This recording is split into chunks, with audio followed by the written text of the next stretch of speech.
Mr. Sammy says the key will be to keep the inflation down once they stop the auctions, and then the notes will pop and the rate. But auctions closing will force things. Frank, closing the auctions makes them obligated to give you a new exchange rate with lower notes to match it. Firefly, Mr. Sammy also says that by December 31st we could see that. So that means it could be before that. Frank, regardless whether it be in 2 weeks or 2 months, it's happening.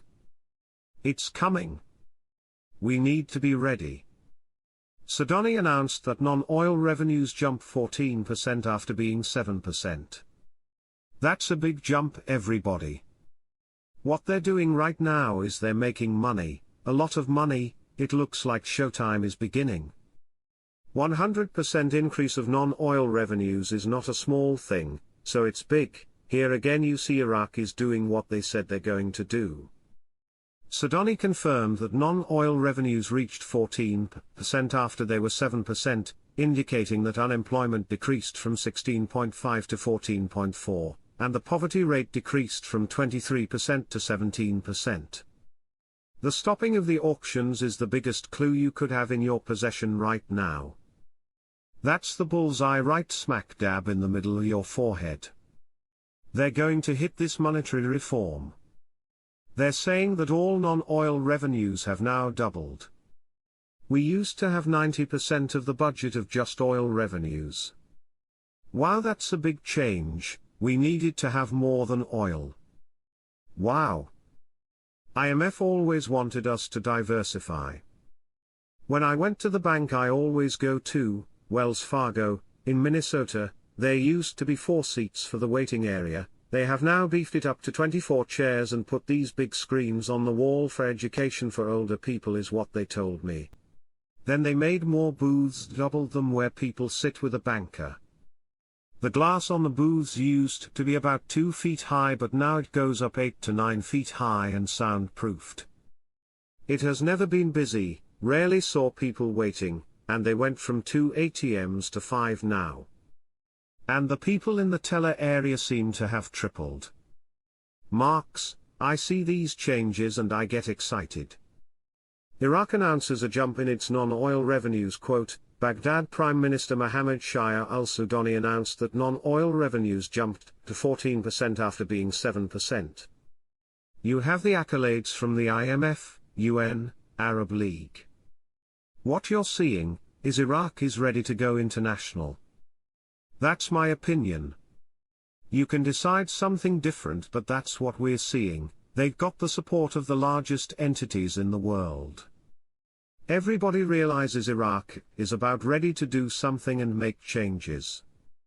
Mesrour Barzani discusses regional developments with Trump's national security nominee. Quote, the two sides discussed the latest developments in Iraq, the Kurdistan region and the region in general, and stressed the importance of strengthening bilateral relations and joint work to maintain security and stability in the region. The word shock is not being just used freely. It is specific to what is about to happen to the monetary reform. Once those auctions stop, many Iraqi citizens will start to ask more questions. It will shock most of the citizens that don't know what's going on. It will shock Parliament. It will shock the international markets as it travels in a basket. That shockwave that will restructure global finances, and the American dollar will be put back on top as the ruler of all currencies on this planet. Mark my words.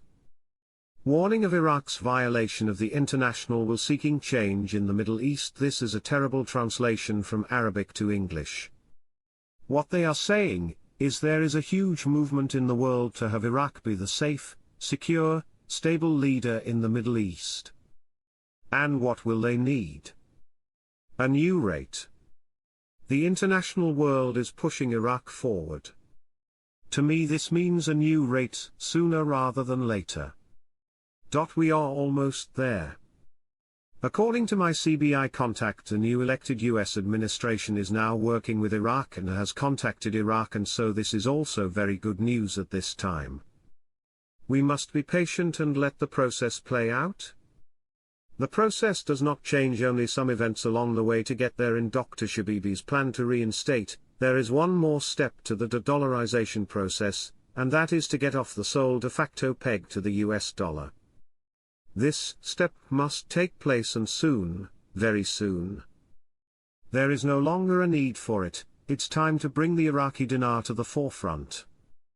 Iraq is facing a new era, reform or the arrival of the Americans. The writing is on the wall. Iraq's going to the private sector, and we have to see where the pipeline's going to get started again. The oil salary is going to get localized. They're going to need an exchange rate to take care of all those things, all those contracts.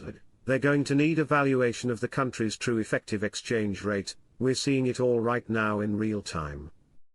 Will it happen in the next few days? Not sure, but we're sure looking at some powerful information that we haven't seen before. Many have asked, what's taking Iraq so long? Why haven't we seen the rate change? A lot of that is intertwined and connected to what's happening with the US government. Question: what are your gut feelings about notifications going out? Marks: I have so many people telling me they could go out late tomorrow. I feel it could go out any time between now and the 1st. Prime Minister Mohammed Shia al-Sudani, on Sunday, followed up on the progress of the ongoing work at Mosul International Airport, during his visit to Nineveh Governorate, which he arrived at this morning. According to a statement from the media office, the Prime Minister was briefed on the work related to the construction of the airport runway and its various halls, the current completion rate of which is more than 80%. He also listened to officials in the implementing company, and directed the removal of all obstacles hindering their current work, as the Prime Minister directed that the airport be opened on June 10, which coincides with the anniversary of the occupation of Mosul, to be a message of defiance in the face of terrorism. Mosul Airport is one of the most important airports at the governorate level after Baghdad and Basra airports. It was targeted by terrorism, and was systematically destroyed by 100%. The project faced many technical and administrative problems, which were overcome with direct support from the Prime Minister. The completion rate of the project, which is part of the regional development projects, did not exceed 30% last March, and work progressed during the past 8 months, reaching more than 80%, and all the conditions approved by the Civil Aviation Authority and the Air Navigation Company were implemented. The Legal Committee of the Iraqi Council of Representatives revealed, on Sunday, the latest developments related to amending the election law, after talks and calls from influential political forces. Committee member, Aref al-Hamami, told Shafaq news agency, there are many political proposals submitted to amend the elections law, and among these proposals is returning to the system of multiple districts in one governorate, as happened in the 2021 legislative elections. Al-Hamami added, there is another proposal submitted by one of the parties, which is to divide some governorates with high population density into 2 electoral districts, such as the capital Baghdad, with an electoral district in Kark and another electoral district in